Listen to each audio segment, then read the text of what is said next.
there's going to be an invasion. But you can do anything with bayonets except sit on them. 99.999% probability of invasion. Putin does what he says. I think by the 21st, the day after the Olympics, the day after the exercises in Belarus end, I think it's very, very likely that the war will have started by then. I also believe the date that you chose after the Olympics is probably a good date. If it hasn't kicked off by the end of the Olympics, that's when it kicks off. Right now, Putin has about 130,000 troops massed around the border. I don't think that's enough to seize the whole country. It's not remotely enough. Here's what I think is going to happen. There'll probably be a limited operation to deny the Ukrainians access to the Black Sea. I think the main effort is going to be moving south from Russia and Belarus. And I think you're going to have one pincer movement, but two sides to that movement. You need to come through Belarus to avoid a major river crossing to encircle Kiev. And then in order to get, and then I think you're going to, the second feint will come from Russia, which will just, be across the river. But it won't necessitate you have to cross. And I think they're just going to encircle Kiev, and they're going to use that as a bargaining chip to enforce a regime change. During war, the incompetence is exposed.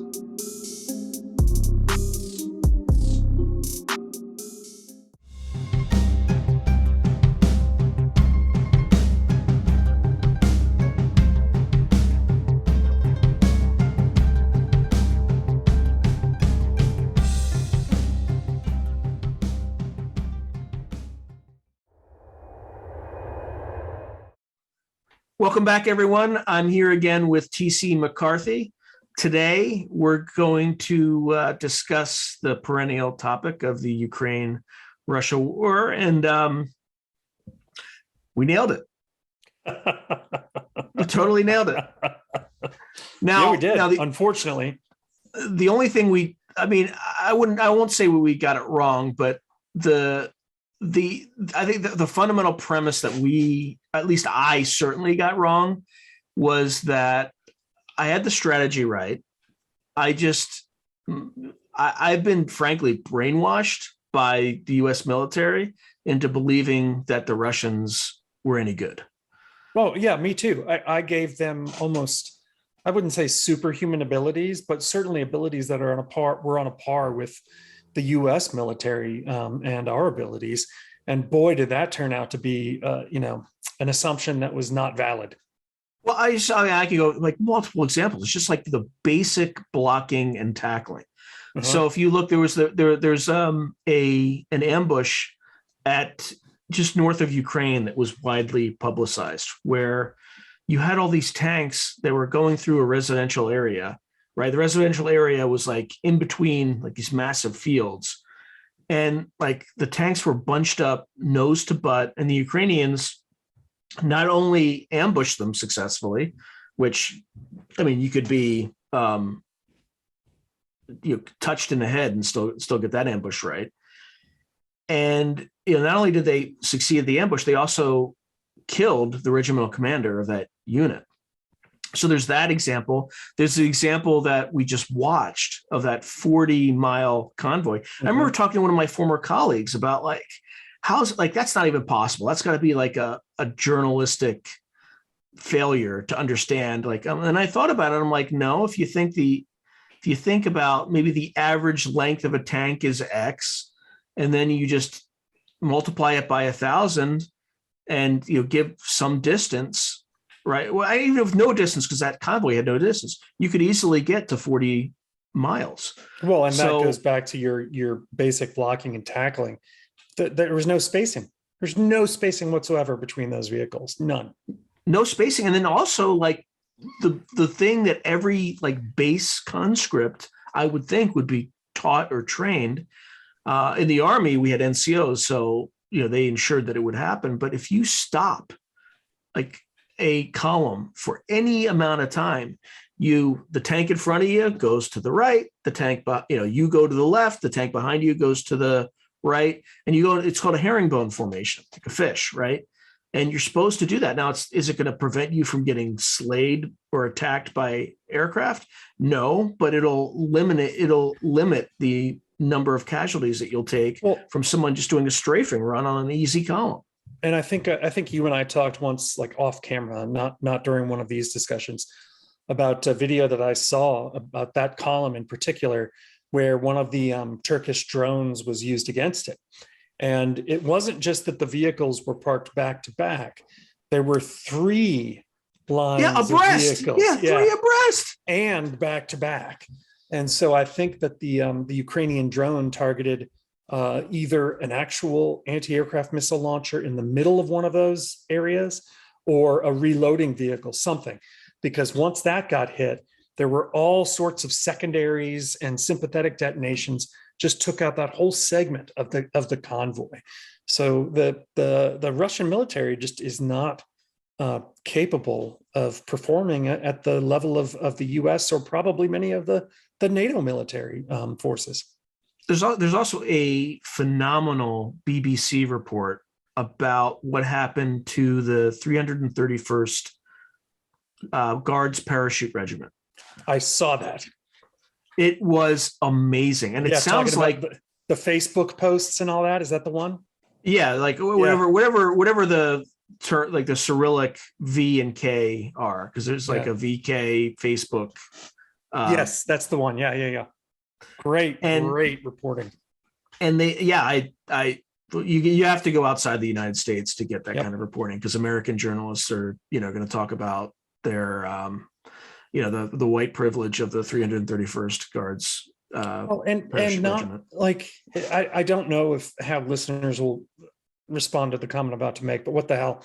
I get tired of CNN, and Fox does it too, where they have these packages that they just rerun every hour, and there's nothing new in what they report about the war.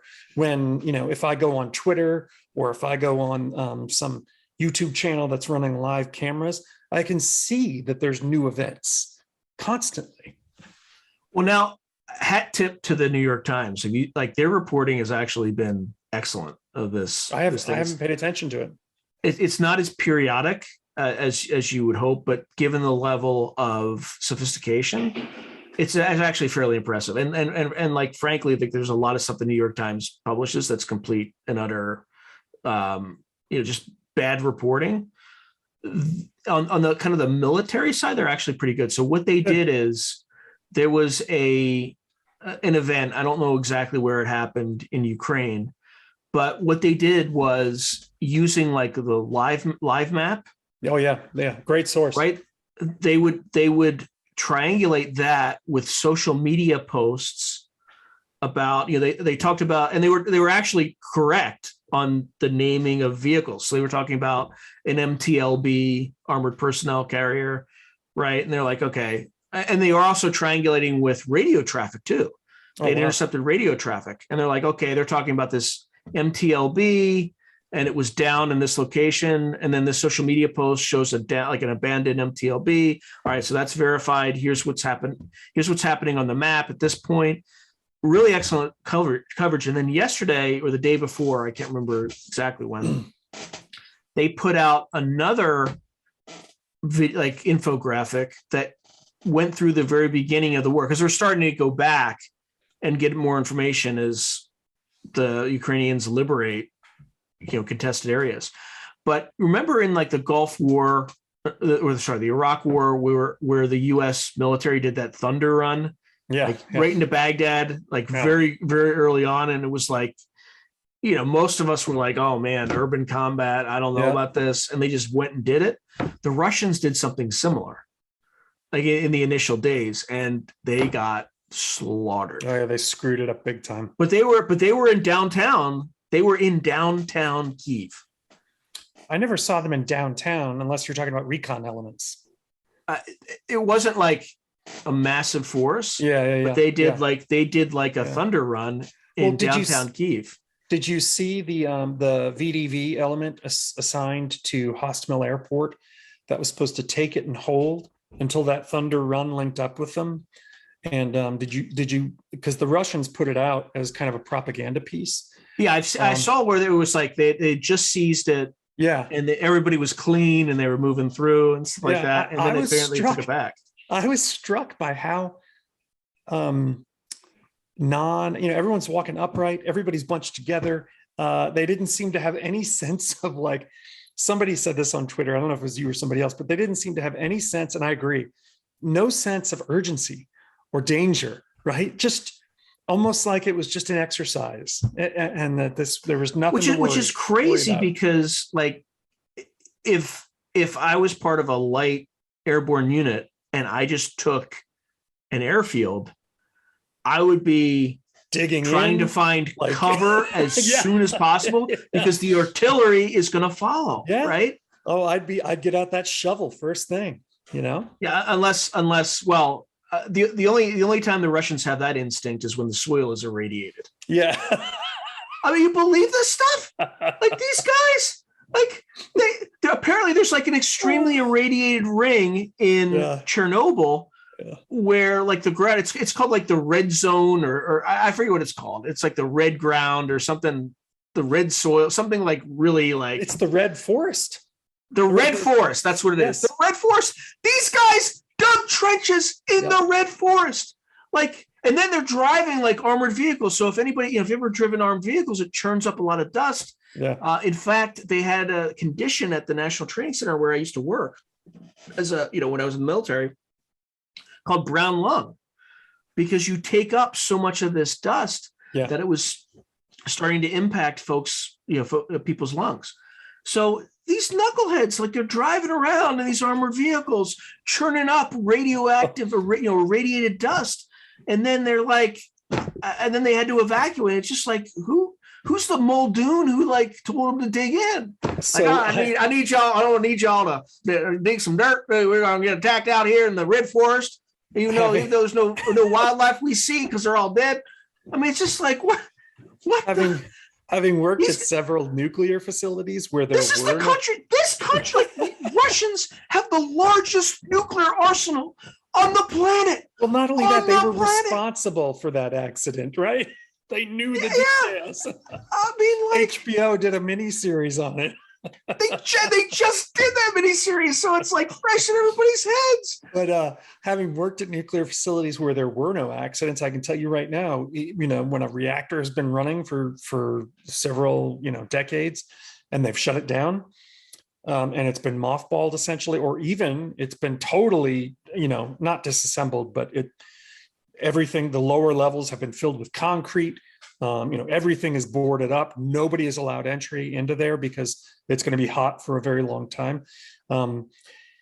You have to get special permissions to dig. 9 times out of 10, it's not dangerous, but there's a whole boatload of paperwork you've got to go through to even take a shovel and dig a few inches into the soil, let alone whatever these Russians were doing.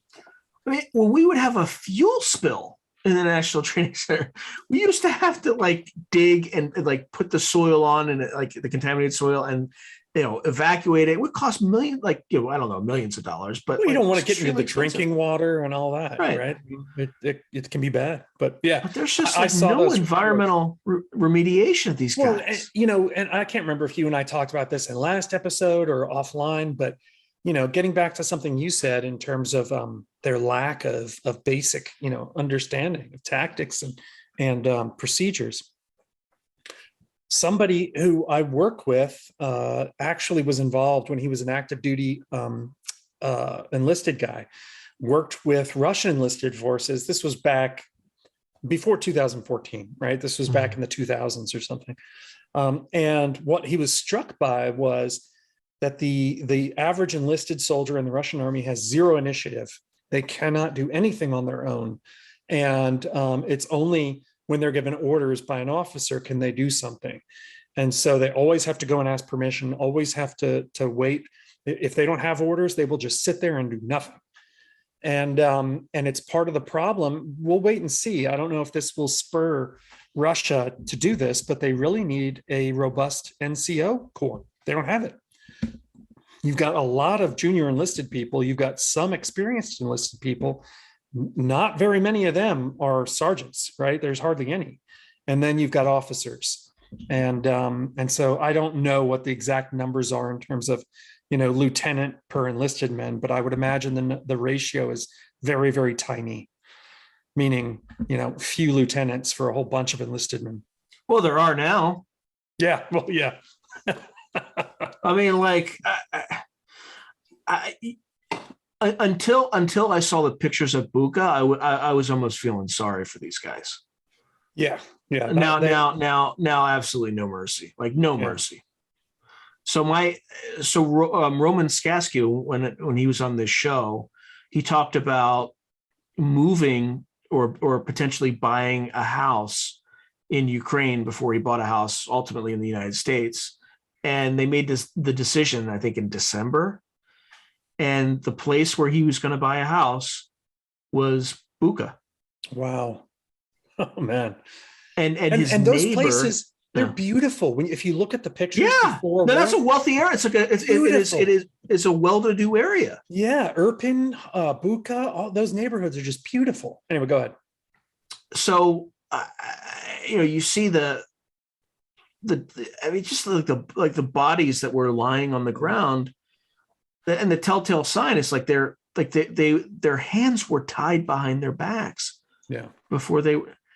Now there is one question that the media would not dare to ask, but I'm going to ask it now because it's possible.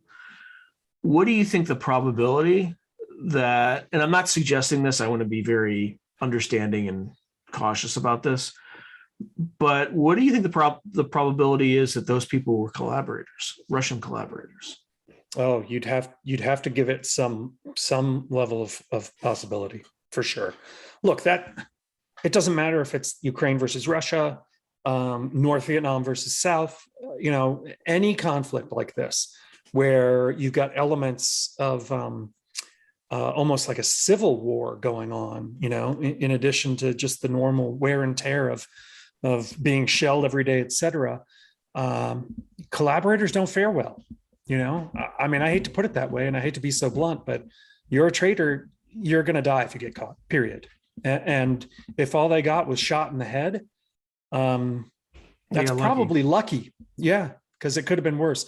You look at like how the IRA in Northern Ireland would treat collaborators with the British. I forgot if it's MI5 or MI6.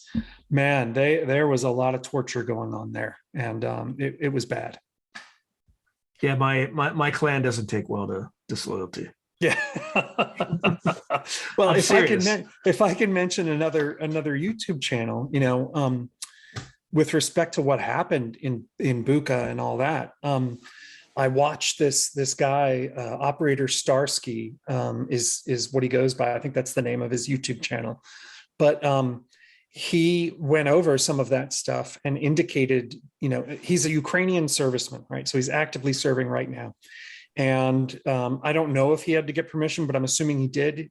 He was given permission to have his own YouTube channel to kind of do outreach to the West, speaks really good English, but he's been serving with Ukrainian military since 2014. He's been there a long time.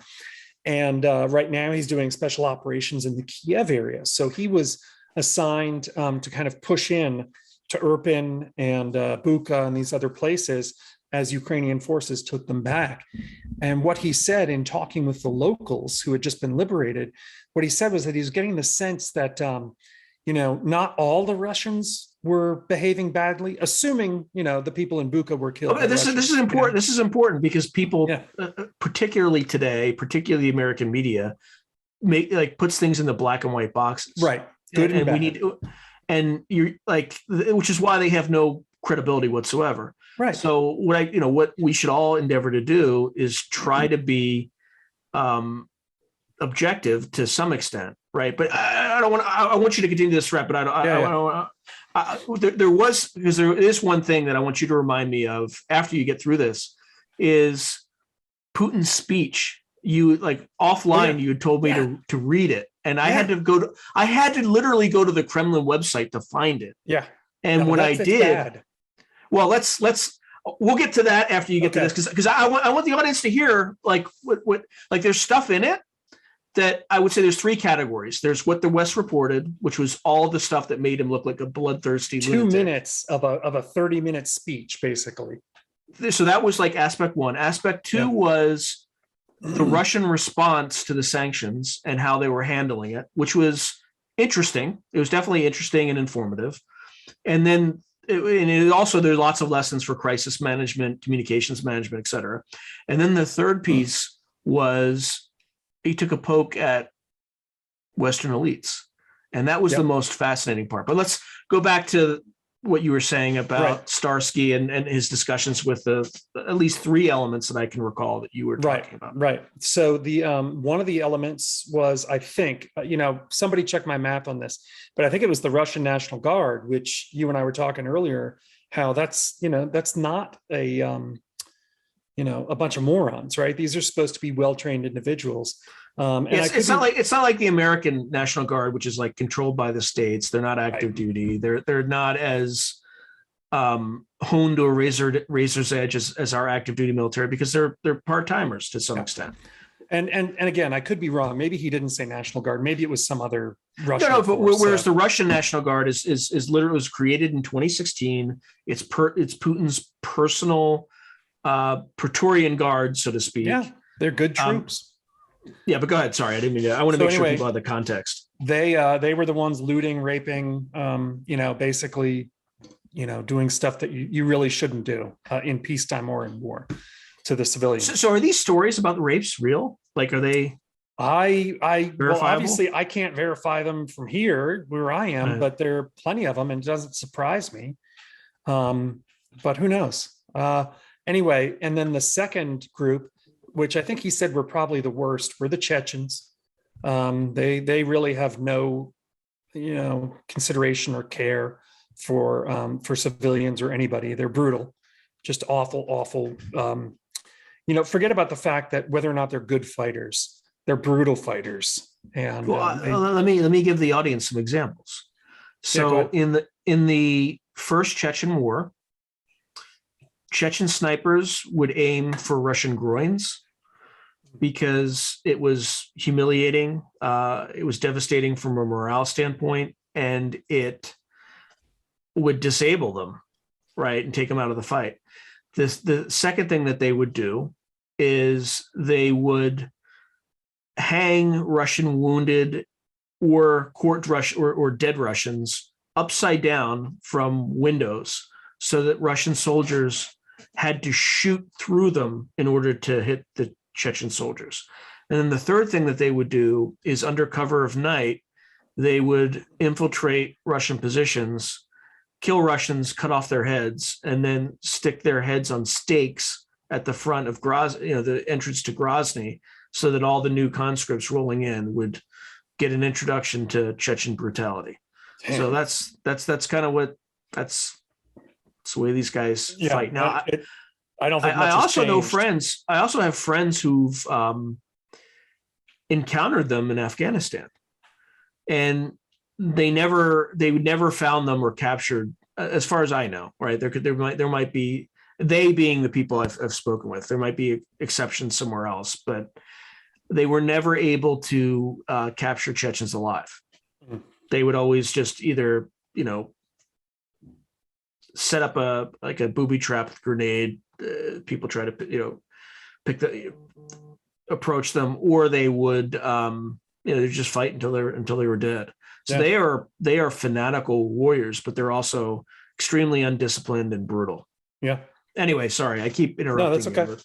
And then the last group that he said were actually very kind to the locals and acted like professional soldiers and would help the elderly, weren't robbing people, all that kind of stuff, were the paratroopers, the VDV, and which surprises me, because the VDV have been getting hit probably hardest of anyone in that particular area. But this is according to a local Ukrainian military guy. I have no reason to doubt what he's saying. Which is interesting, because the VDV has a reputation for not military prowess, but for being the regime's bully tool. Right? They have a reputation for being bullies. So if that's the case, bravo to them for being human beings. Yeah. So anyway, that's all. I thought that was a really kind of important piece to take away. And then, we can certainly now get back to your point about what the Western media is doing with this. Yeah. So we'll do the Putin speech, right? So according to the media, the U.S. or not U.S. but mostly U.S. but it's also British media too. They reported accurately on one segment or portion of the speech, which made him look like a bloodthirsty maniac. And if you actually read the speech from the Kremlin, it made him sound like a bloodthirsty maniac. Like it was accurate. So particularly lines about like the traitors and like spitting out first it was a midge, then it was a gnat, then it was a fly. Yeah. I would think that the Russians would have like, a word that was very specific for fly, than they probably do. Yeah. But I can't remember. I think the actual Russian translation the Kremlin's translation was midge, I think. Yeah. I could be wrong though, but anyway, they where they spit it out, and like the blood of the traitors and this and that, like will be pure, to purify. They actually use the word liquidated in the speech, right? The liquidation, like, which is like strong, final. No, maybe it wasn't liquidation. It was final solution. He used the words final solution. But yeah, a lot of it kind of evoked those memories of World War II and the Germans. Yeah, so that part was pretty accurate. The interesting part, I would say the most interesting part, was there's a whole section on the actions that the Russian government was taking to mitigate the sanctions regime. And it was an interesting case study in crisis management and crisis communications.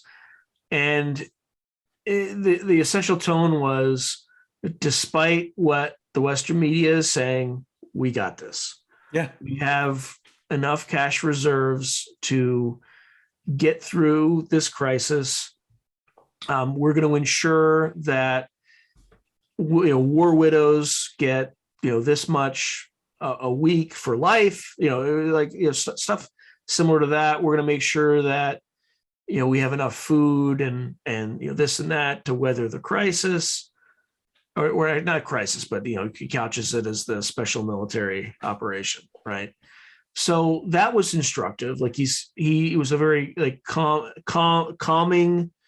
You get a calming sense if you reading it from the perspective of the Russian people, and also a sense that like, don't freak out.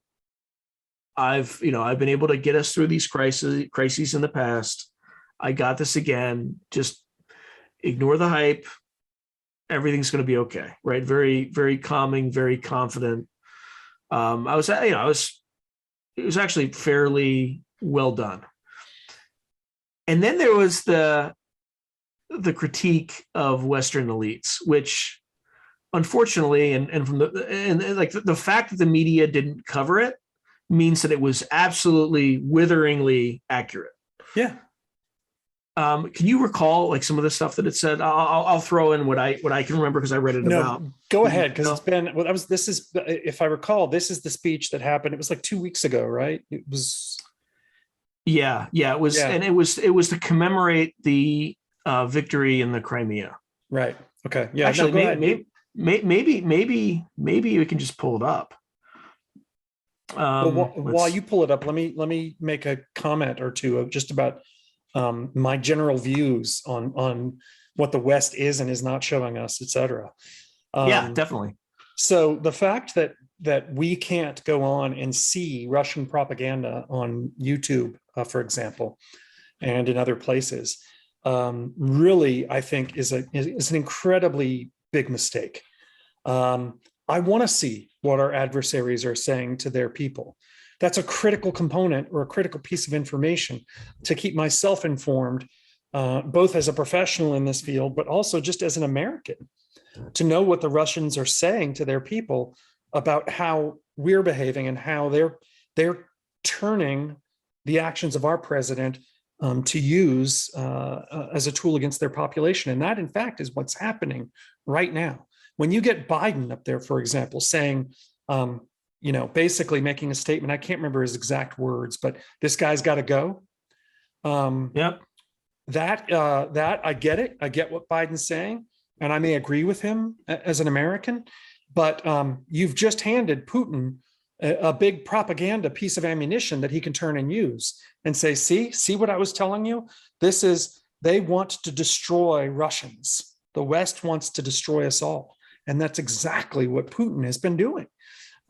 So I think there's an element of, both sides are playing this game. But really, should we be acting like the Russians in this case in terms of propaganda? Because that's essentially what we're kind of talking around here, is that Western media is engaged in a full-on propaganda campaign. Yeah. Speaking of propaganda campaigns, when I try to click on the Kremlin's, so I found the speech, like I found the link. Yeah. And I can't load it. Yeah. See, there you go. I mean, what is so harmful in words that people who want to study this and learn from it can't have access to it? Yeah, I literally type in Putin's speech, Kremlin, and of course it's not the first thing that shows up. I got to wade to the bottom. At least it's on the first page, and it's called Address by President of the Russian Federation. It was March 18th. When I click on it, it just stops at about 1/10 of the way, just like the bar just stops. Oh, it's just, look, first of all, most Russian propaganda is cringingly bad. Yeah. Right. It's prima facie, just on the face of it, it's just, unless nonsense. You're 6 years old, Sean, you're gonna be able to see what's the BS and what's accurate. But by cutting it off, it makes me doubt my own side even more, and it makes me feel like I need to check and triple check everything. Speaking of which, the other thing that has been censored apparently, and I caught this on a Channel 4 British news report. Love that. I love those too. That's a great thing to watch. He kind of the reporter kind of slipped. So there's a ton of, on the Ukrainian side, and for good reason, right? There's a ton of, what's the word for it? Not quarantines, but it's heavily censored. There's things that journalists cannot report on for obvious reasons, right? It might involve confirming Russian success in a particular area, or it might reveal the location of all that Zelensky. Yeah. But the guy slipped. He said that in Kyiv, the Russians had hit a very strategic location, and there had been a blackout on it. I forget that there's a very specific term for this, but there was a media blackout on it. They couldn't talk about it. So he couldn't say what target that was. And, I get it for things like that, but you can't do it in every single realm of society. It's just, let people figure it out, because they're going to sniff bullshit faster than you can possibly imagine. Absolutely. And we've got enough people in America right now claiming that the war isn't even real, right? And you know what? It's not their fault. People want to say, "Oh, Fox News, they're idiots." No, our media, and the government have created the conditions for this to happen, where people reflexively don't believe what they hear. I'll be honest with you. I reflexively don't believe what I hear. It's hard. I triangulate everything that is that I think is of consequence. And how do I triangulate? Well, I'll look at Fox, I'll look at CNN, I'll look at MSNBC. And if those three sources agree on the same facts, I know there's a 75% chance that it's true. And then what I'll do is I'll look at foreign sources, usually The Economist, the Daily Mail, BBC, Channel 4, Deutsche Welle, actually pretty good, aside from their their theme song. It sounds like an 80s discotheque. That's DW, right?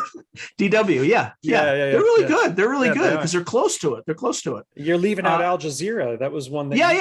That's the other thing too. Like if it's talking about the Middle East, I will not look at Al Jazeera because it's like looking at the United, like reading a U.S. source about news in the United States. It's going to be it's going to be propaganda. Yeah. Right. So, but they've been strikingly good as well. Like they're really good on this particular.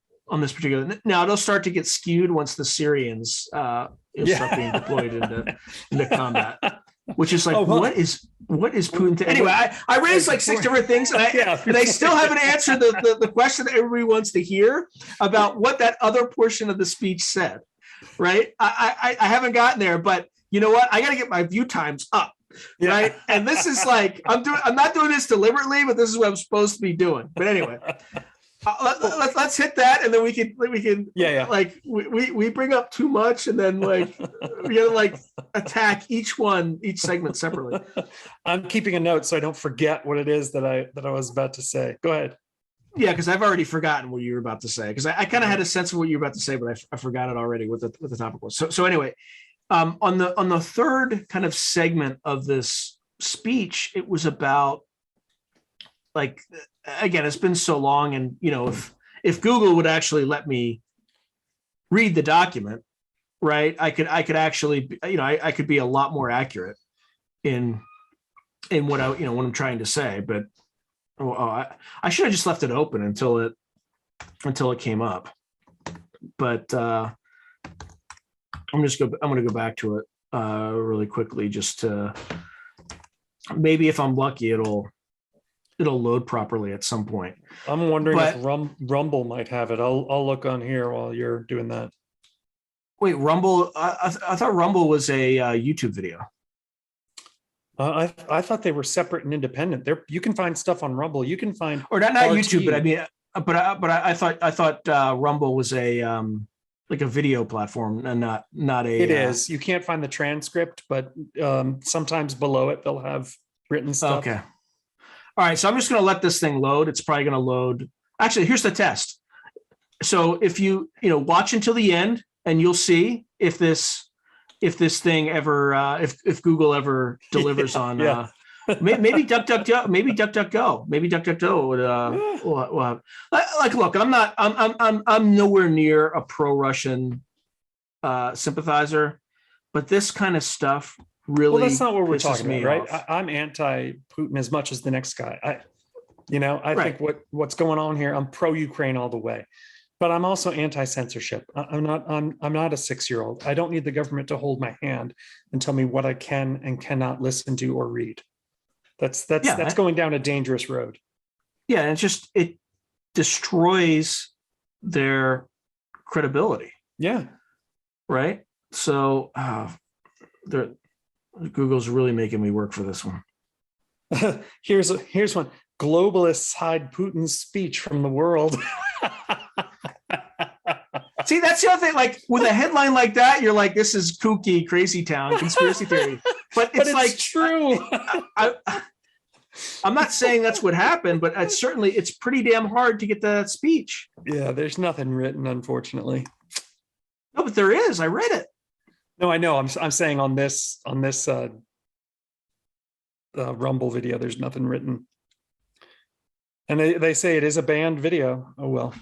Yeah. So you know what? I was giving Google a hard time. I can't get it on DuckDuckGo either. So this is something beyond Google and we that's chilling. Honestly, it's chilling. We all ought to be. So what we're finding out is it's not just China that has the Great Firewall. What the hell's going on here? I'm actually speechless that my own government would sink to this level. And where I haven't heard anybody really reporting on this stuff. Let's just address, like, I am on your side, guys. I am on your side. I'm trying to help you. Yeah. And like, I'm trying to help you help yourself. And right now, this is not, like, this is completely unacceptable, right? So I mean, I don't know who's doing this, but the fact that I can't load the Kremlin's website is outrageous. It's absolutely outrageous. And maybe it's the Russians doing it. I don't know. Who knows? But I don't think so. Yeah.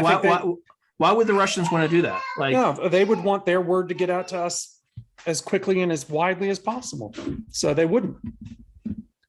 But what I was going to say is the other thing, kind of one of the I don't know what you would call this, but one of the places that Americans tend to go for their news in times like this are, independent sources, other people's YouTube channels and those sorts of things. Well, that's not a solution either.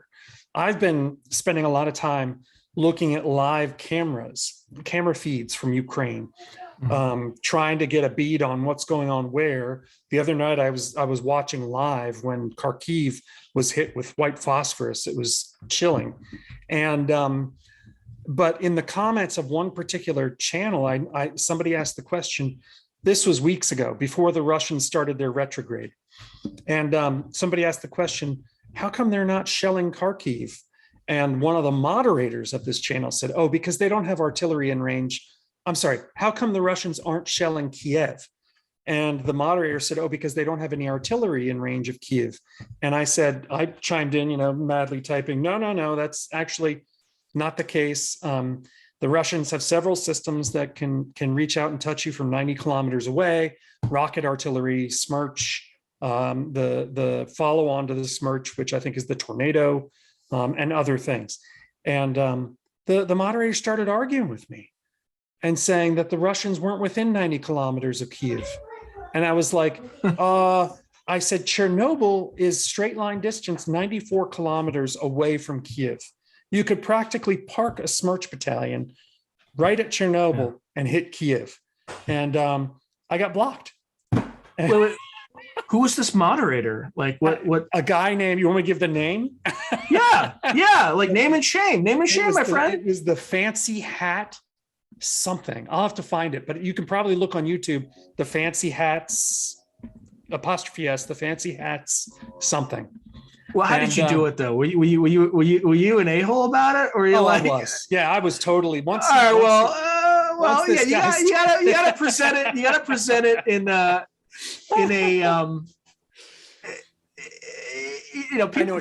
People are gonna block you if you come hard at them and like, hey idiot, hey moron, hey Muldoon. But you don't know what you're talking about. Then you've got YouTubers that have hundreds of thousands of subscribers capitalizing on this. And they've suddenly become experts in warfare and geoglobal, and you're not getting good information from these people. That's not a place that you should turn to either. And so we're in this weird space where we're walking around the street and one of my friends started talking about how, there's really no war. And because they're watching YouTube channel XYZ, and here's what's really going on with those biolabs, Putin's right, and I'm like, oh my God. Yeah, I can't. Oh, Safari can't open the page en.kremlin.ru/events/ I'm not going to read the whole thing because the server where this page is located isn't responding. So we've been cut off from certain IPs. That's phenomenal. Is this for real? Can you find RT? Can you go onto RT's website? That's okay. What is it? Just rt.com? Yeah, I think I can. Wait. Yeah, I can get on the RT. Okay.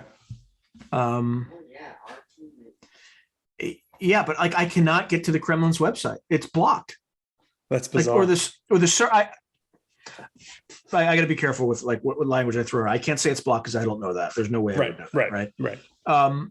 But the server is not responding. Yeah. All right. Let's try another experiment. Let's go to Chrome. I'm not going to give up this easily, man. This is literally censorship by the government. If I recall, more on that speech was also Putin explaining how we got here and talking about. Oh yeah. Yes. Right. Talking in truthful terms, because I know the history of this. Talking in truthful terms about how, he has warned the West about NATO encroachment on his territory. Now, on the one hand, so what, Putin, tough, you know what? That tough cookies. Ukraine should have the right to determine, their own government, whether or not they're in the EU, whether or not they're a member of NATO. But on the other hand, I think that a little more weight should have been given by our, elites in planning, this kind of move further east, and potentially doing or taking actions that would either not appease is the wrong word, that would address some of their concerns. It seems to me like our only options weren't stay away from Ukraine or to hell with it, let's go all in. There had to have been a range of things we could have done in the middle that I'm not sure we did.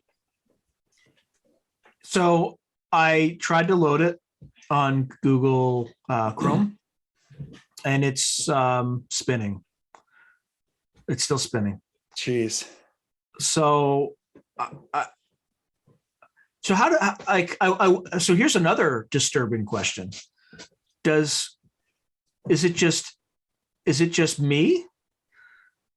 Is it just certain segments of the American population? Do journalists have access to it? Who knows? Do they have selective access? Like, how are they reporting on this if like the average person doesn't have access to the Kremlin's website? I'm actually pretty fired up about this. Yeah, no, I know. I don't know. I don't know the answer. Like, I'll be honest. Like, I am now more likely to spread Russian propaganda because of this. This is bullshit. It's a problem, and it's more than a problem. Let's assume for a second that this is not Russia blocking U.S. IP addresses. This is actually actually, let's tease that one out first, because that's. Yeah. And by the way, I haven't forgotten that there's that whole other section of the speech that I'll talk about. But yeah. We'll get to that. I was just hoping I would just be able to read it from a website that was just straight from the horse's mouth. But apparently I'm not smart enough. I only have 2 degrees from Stanford and 2 degrees from Harvard, but I'm not smart enough to figure out how to interpret this information. Hey, your government knows what's best for you, Sean. Would you pipe down? Just settle down there, little guy. AOC, high IQ, knows what's going on. Marjorie Taylor Greene, also high IQ, totally under control. They know what they're doing. All right. Anyway, so I'm pissed. I'm actually pretty pissed off. All right. So, okay, let me step back. Let me calm down. Is there any, I want to be objective. Is there any possible reason the Russians would want to block access to that site? Is it, could it be because Anonymous is attacking them and things like that? So I want to be fair and be objective. Under those circumstances, it could be that a DDoS attack is going on right now, right? We don't know.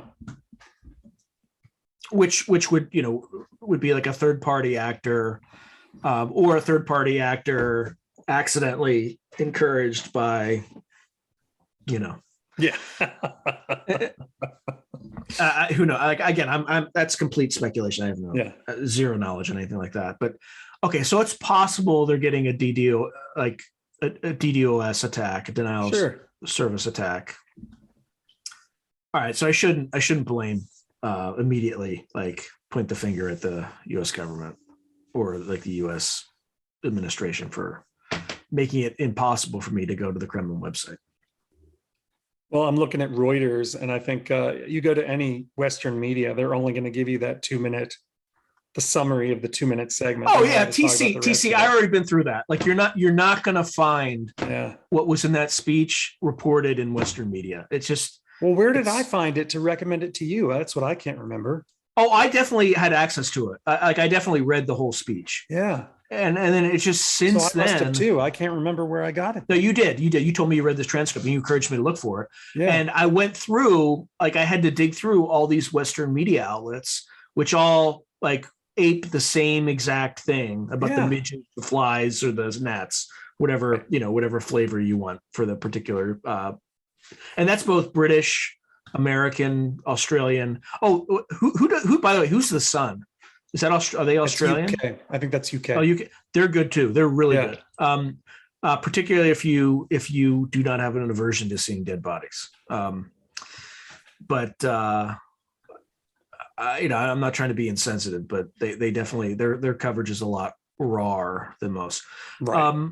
Okay, so where were we on this? So you were going to give us the recap yes, of that third section. Like 10 minutes ago, I was going to give the recap. So it's a critique of like Western elites. And one of the things that he's dead right about is the cause of the inflation. Oh, right? Yeah. Oil prices have actually come down a bit, right? And part of that is just releasing, and part of that is actually Biden's direct actions. Let's give credit where credit's due, by releasing the Strategic Petroleum Reserve, things like that.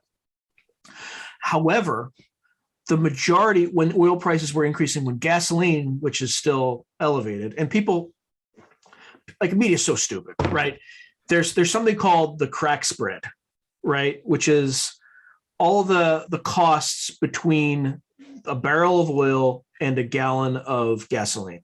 Okay, because you have to put it, you have to put it through a refinery and things like that, and there's going to be a completely different supply and demand dynamic for that. Jet fuel takes one segment of what's cracked, which is basically kerosene. Yeah, it's like the 3-2-1 spread, or so. I forget. It's been a while since I've gasoline is a narrow part of the, let's call it a spectrum of certain chain links for the molecules, et cetera. Yeah. So while gasoline and oil prices are positively correlated, they don't always move in lockstep. Sure. Okay. So to say that, like, I've seen all these memes that like, oh, oil prices are finally coming down, how come gasoline prices are going up? Like, conspiracy? No, you idiot. It's not a conspiracy. It's like you're talking about refining versus drilling, right? They're complete, like, two different industries, and there are different dynamics that go on. So, well, and don't get me started on leases. Oh my God. And we keep going. Yeah. So they should move in the same direction in the long run, but in the short run, there's going to be these supply demand dynamics that will separate the two, and it's defined by this crack spread. Okay, but regardless of that, gasoline prices and prices throughout the economy in general were already elevated because of inflation. Right now, after Putin invaded, did some of these things tick up a bit?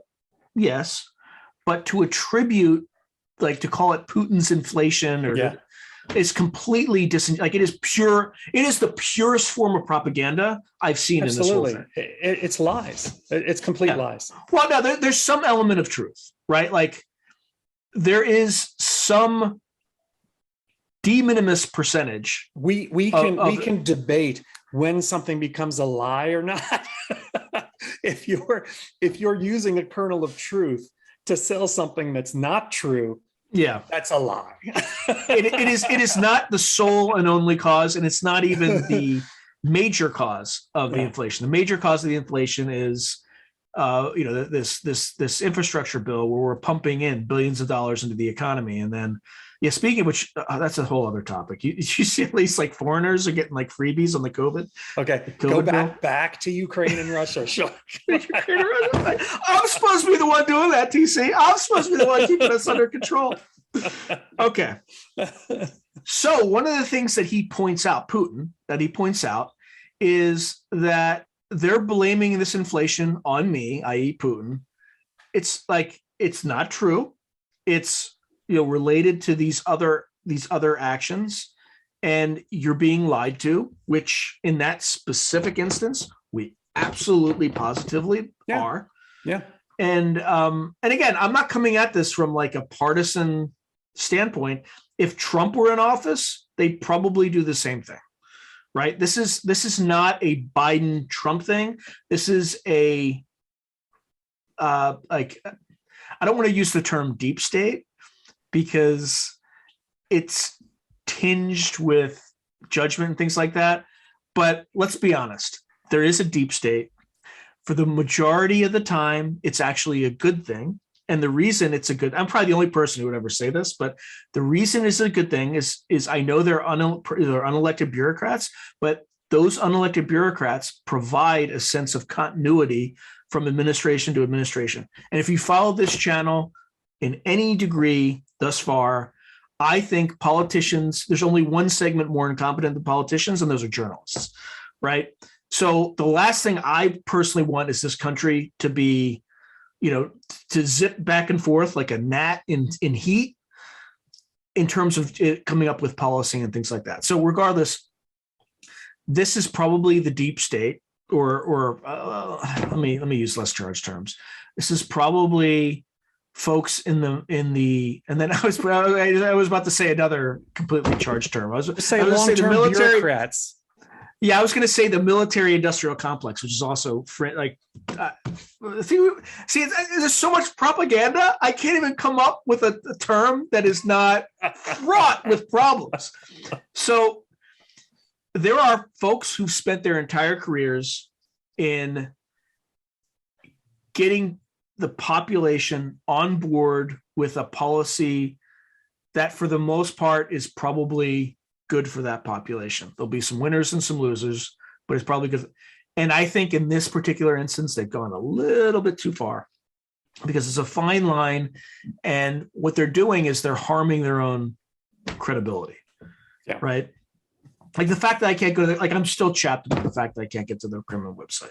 Well, it's also like, in terms of harming their own credibility, it really does. I'm not just saying this. I raised the example of Putin turning around and being able to tell his population, see what Biden just said, they want to take me out. They want to do the same to you. When Putin can turn around and say, look at how the Americans are being lied to, mm-hmm.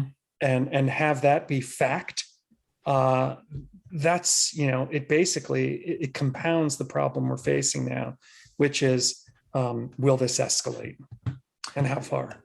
And then he also, I think, rehashes some of the, it's been so long, so please take all this with a grain of salt, because I can't verify it now, because either my own government won't do it, or there's a denial of service attack that prevents me. So I'm trying to be objective, but I'm really frustrated that I can't access this thing.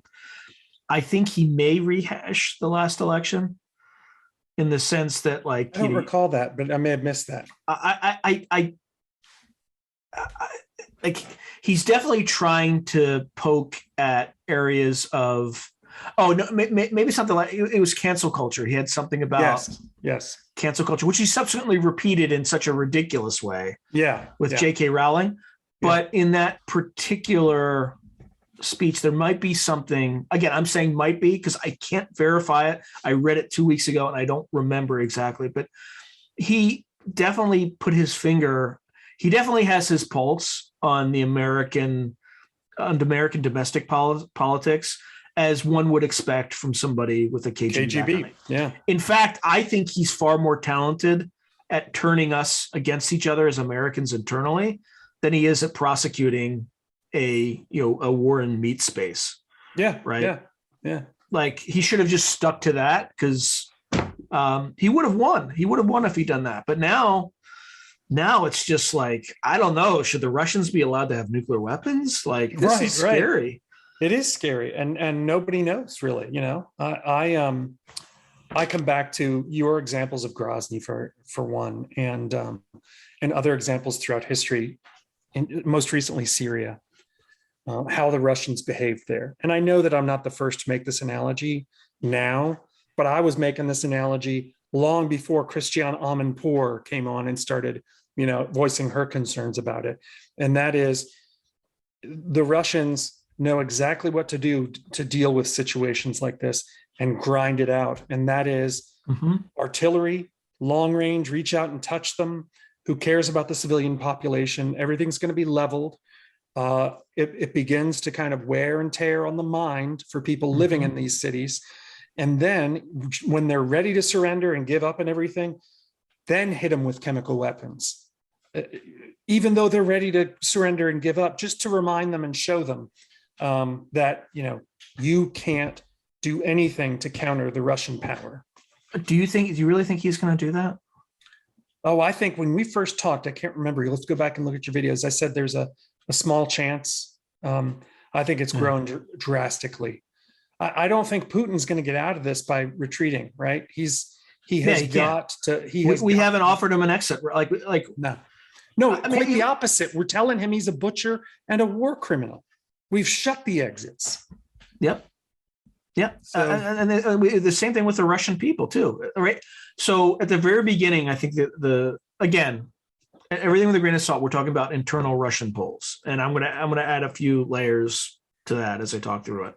But at the beginning of the conflict, it was 71% in favor. The last poll that I've heard reported was 83%. Yes, favor. I saw that. And now here's some context.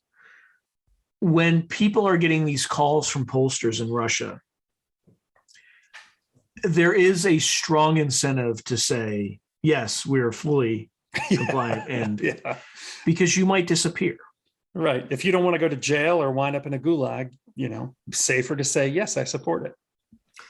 But that said, I also think the Western media is also wrong, because what they do is, and this is why our own culture is in so much trouble, is because the loudest, the loudest on the fringe are the ones who get all the airtime. So the loudest 5% get 80% of the airtime. So it creates this impression that there's, remember the defund the police nonsense? Yeah. And then, people in those communities are like, whoa, no. Like, are you insane? Yeah. But government started reacting to it and enacting on those policies to very, very dangerous effect, right? Where it just became much harder to control. So when you see all these protests in Russia, our media, again, I don't know this for sure, but this is just my gut, takes 1% of the population and makes it look like everybody in Russia is against it. Yeah. Right. And look, if you spend any time in the military, you spent any time in the intelligence agencies and stuff like that. I remember when we were bombing Serbia, right?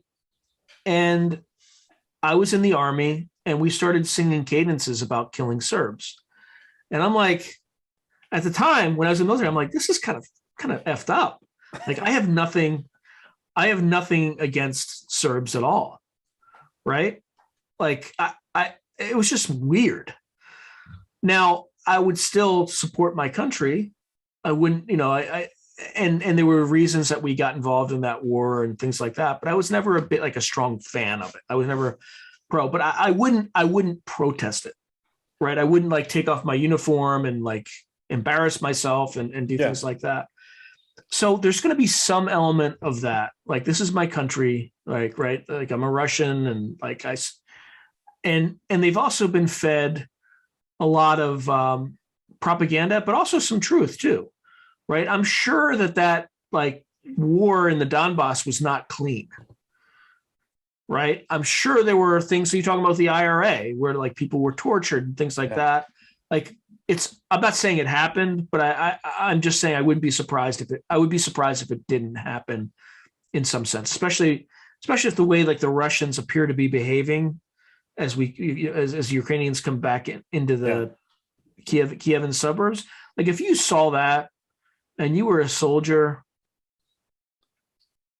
right? It's payback time. It's payback time. Well, I mean, even in the U.S. experience, right? There's a book called War Without Mercy, and it's about the way that the Americans and the Japanese interacted in the island hopping.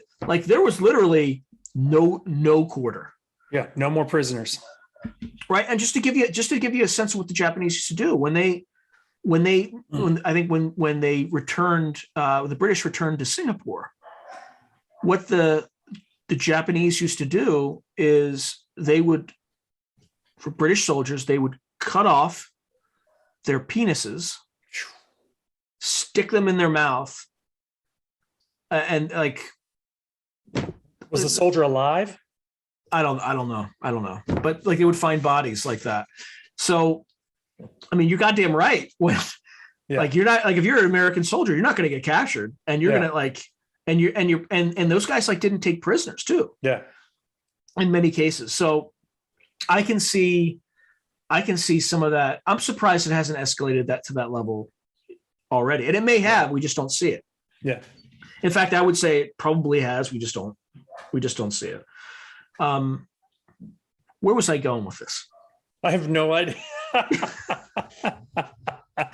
But that might be a good way to wrap up the whole question of media and, having to understand that this is not a simple good versus evil thing going on here, that there are many sides and many facets. And Right. when the media is only letting us see, a third of those sides and facets, that's a problem. Well, we also didn't even get into the whole like Nazi thing. Yeah. Right. So like when the Germans invaded in 1941, the Ukrainians welcomed them with open arms.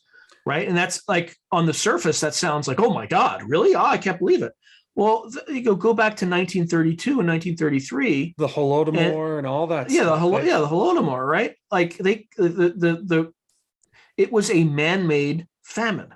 The Russians starved them. Nobody in Eastern Europe likes Russia. Russia has been doing this to all of those countries, probably even before the 1917 revolution, probably back in the Tsar's days. There is a long history of Russia doing this kind of stuff to its neighbors, and nobody wants to be a part of that system anymore. All right, so let's ask one more question, and then we'll move on to the next segment. How do you think? So right now, the Russians are pulling out, or have mostly pulled out of the kind of north of Ukraine, are clearly repositioning forces for the Donbass. Where do you think this goes from here?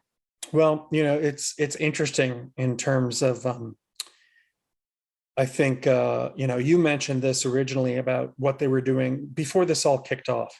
You mentioned them doing this on the eastern side of Ukraine, where the Russians had forces placed, looked like they were going to invade, but were they doing it just to keep people occupied there, right, and keep them in place?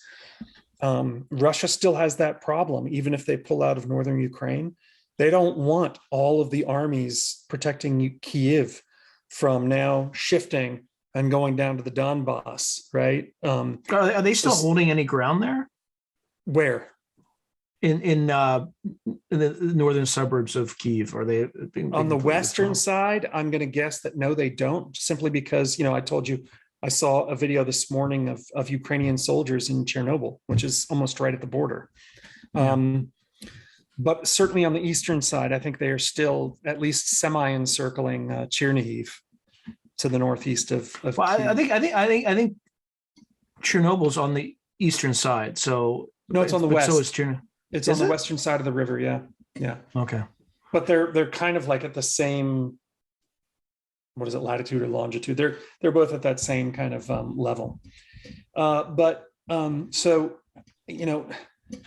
first of all, I don't know if Russia has any competent commander who's thinking in these terms.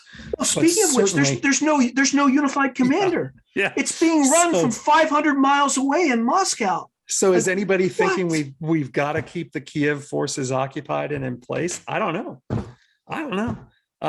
What is the plan? Let me tell you what would be the intelligent response. You want to, like, the force, like the gains that you made, you want to hold, you want to fortify, because that is going to provide you with leverage in a negotiation. So and clearly, especially with Russia. Clearly the Russians had been absolutely decimated on the western side of the river. Well, they're not decimated enough not to take Maytag washing machines back into Belarus so they could sell it at a bazaar. But they just sent up a conscript notice, 135,000. But isn't that, again? I think this is Western media propaganda. That is right? normal. That is normal spring conscription, but it becomes more important now in terms of getting those guys trained up and putting them way out east where they can serve, so that maybe Putin can bring some more forces in from the east that aren't conscripts, that know a little bit more about what's going on. Well, to your knowledge, I know it's a routine conscription. There's nothing salutary, or there's nothing major about that. But is the number consistent with what it normally is? I want to say yes. I think it is. It may be a Yeah. little bit inflated, but I'm not seeing any indication that, people are stunned in Russia. Not that I would, given the current blackout that we're getting from Russian sources. But I kind of intuitively, I'm going to say that's pretty much even with what it's been in the past. Okay. But anyway, so they've got this thing going on down in Donbass, and I think you saw one of the tweets I put out when the Russians took Izium. That was critical, absolutely critical. And I think they had taken it long before the Western media was willing to accept it, that they had taken Izium. But whatever. Now I it's- haven't even heard it. The only one I heard them report they took was Kherson, right? Or Right, Kherson. right. Well, Izium, they basically set up, their engineers set up pontoon bridges in two locations. They got across the river. I can't remember which river it is in that area. It's not the Dnieper. It's like some other, not major, not bigger than the Dnieper, but not minor either. Is it Donetsk River, maybe? It could be that river. So they got across, they encircled Izium first, and you were seeing indications on social media that they had taken the south side, because the north side of Izium is on one side of the river, the south side's on the other. But the south side is where the crossroads is that leads up to Kharkiv, northwest of Izium, and then southeast it leads to major areas that you would have to take to cut off the Donbass. Yeah, so it's a critical supply line, main supply absolutely route, right? critical. And so for them to take it, even though it's not a big piece of real estate, is pretty big. So now the question is, all right, well, do the Russians have enough combat effective units to capitalize on that? I'm going to say no. I don't think at this point, I don't know. But just intuitively from seeing how they've gotten their asses handed to them, I would not be surprised if suddenly we see a major counterattack and then Izium falls back into Ukraine's hands. But that's what I think they're going to try and do. And it is consistent with what you're seeing in the mainstream media, but definitely keep pushing in that direction to cut off the Donbass. That's where their major kind of regular army is, Ukraine's, and then deal with it once they've surrounded it. Deal with them once and for all. That's got to be their next move. Yeah. So if I were Putin, I would keep this thing as far away from both peace and war as possible. Where, I mean, they're currently at full hot war, right? But what you want to do is you want to keep, or what he would want to do is keep talks open, keep people talking, but nothing happening. At the same time, he should be consolidating whatever gains that he does have, rest and refit. For him, that's the problem. He needs time in order to get where he is, but those sanctions are going to just absolutely not only that, him. At what point does Putin wake up and say to the West that all of the material you're sending is an act of war? Because time is on Ukraine's side in that sense too, where the longer Putin waits, he's basically already said it though. Like as soon as we invoke the sanctions, he's like, that's an act of war. Well, that's true. The sanctions he has said that about, but I mean more than, let's pretend that was rhetoric, right? I mean a serious kind of statement, like he had been saying for quite a long time, that Ukraine is a red line, right? Something that we really need to sit up and say, okay, do we keep doing this? So if I were in his spot, I would definitely be trying to consolidate my gains, build more permanent infrastructure to hold what I have, try to rotate new forces in as soon as possible for, another offensive. Now the question is,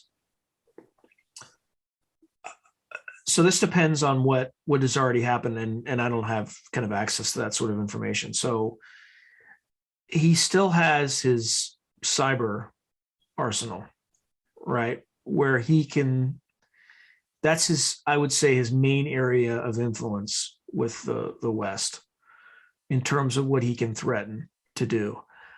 Now, I'm surprised we haven't seen more of it, but that could just be because um, we either attacks were thwarted or he just is being very calculating and rational. But that could be where his breakthrough could be is, look, if you don't stop supplying the Ukrainians, I'm going to start taking out your power grids one by one. Now that I think he did, if he were to do one of them, we would start bombing his forces in total, which we should for that sort of response. And I know that the administration has communicated privately to Putin what the consequence would be if he used chemical weapons. I'm hoping they did the same thing with cyber. I don't know what those consequences are, but he's kind of stuck. He needs an off-ramp. And then I've heard anecdotally, I don't know if this is true, but like Shoigu is in extremely low graces right now with him. So to the point where they have to they like strip search people before they go into the Kremlin. Wow. I don't know if had that's not true. heard that. I had heard, I think somebody was reporting that he had a heart attack or something. I don't Well, yeah, know. I've seen that too. Yeah. That's all I know. But you certainly don't see him as much as you used to. And it would not surprise me, given Putin's penchant for, laying the blame on others, that Shoigu has gotten himself in some hot water here. Well, he And did screw up. Let's be honest. Like he did screw. Like Putin's strategy, there was actually nothing wrong with the strategy. It was a good strategy. No, the execution. Shoigu had not done what was needed in terms of training, building up his forces, everything. I don't even know if the guy really knew what was going on in his army. And of the two, neither really has an excuse. Putin should know, but Shoigu should really know and have been on top of this. And who knows what conversations they had. But if you're the Minister of Defense, that's his title, right? Yeah. And your army falls apart. Especially after you invested billions of rubles into it. Yeah, the buck stops there. I feel bad for him, but I don't. I don't feel bad for him at all. Like he should have never been. Like the guy has no military experience. The guy has absolutely no business being a defense minister of the second largest military in the world. Well, not only that, didn't he? I want to look at all the generals that Putin has. None of them have any experience that I would call credible. I mean, the ones that have died have, like all those guys. Well, of course, they're the good ones. They're there with their men. Yeah, yeah. That's the other thing the media gets wrong. It's if they're incompetent. It's just like that's a sign that they have like highly professional officers. They are losing. We're just trying to fix it. They can't afford to lose. Yeah. But this happens with Russia in every single war they get in. And you know what's really scary about that is they always overcome it eventually. Yes, they do. Through just sheer meat grinding, basically. But I'll tell you what would set off alarm bells with me is if we do see a general above and beyond the spring conscription, like a general draft notification that all men between ages blah blah blah need to report to their local office for conscription, etc., then that would raise the hair on the back of my neck. Yeah, and by the way, Putin has told his people that there would be no additional conscription. Now, knowing what I know about Russia, I don't think there would be a notice. It would just be like if I were Putin and I had the level of control he does over the state, it would just be embedded in that 135,000. In other words, like there's a general conscription notice, but it's really 250,000. Yeah, that's another good point. If the number they release publicly is 135, but the real number is 500,000, okay, that's if that comes out, that's big. That would be major. And another thing people don't realize is that like a lot of times when you look at Russian support for, let's say, this war, okay, Muscovites have access to internet, are technologically capable, probably the people in St. Petersburg as well, maybe Volgograd, but there's a large number of towns and villages and all sorts of settlements throughout Russia where that isn't the case. They're still back in 1950, 1960, in village life, and they're not seeing anything other than what the state puts out there on TV. TV is the main source of information for a large percentage of Russia. So there may be real support, even with the kind of the pollster data being skewed based on what you and I discussed just a few minutes ago. All right. Well, with that, if you have any other ideas, audience, about what you think is going to happen next, just put it in the comments below, and maybe we can have some future episodes on that. And also, please, for the love of God, people, subscribe. Please subscribe. Good God, you're all watching, but no one's subscribing. So just a button, click it. All right. Thanks again, TC. All right. Thanks, John. Appreciate it. If you enjoyed this video, hit like and subscribe, and I'll see you next time.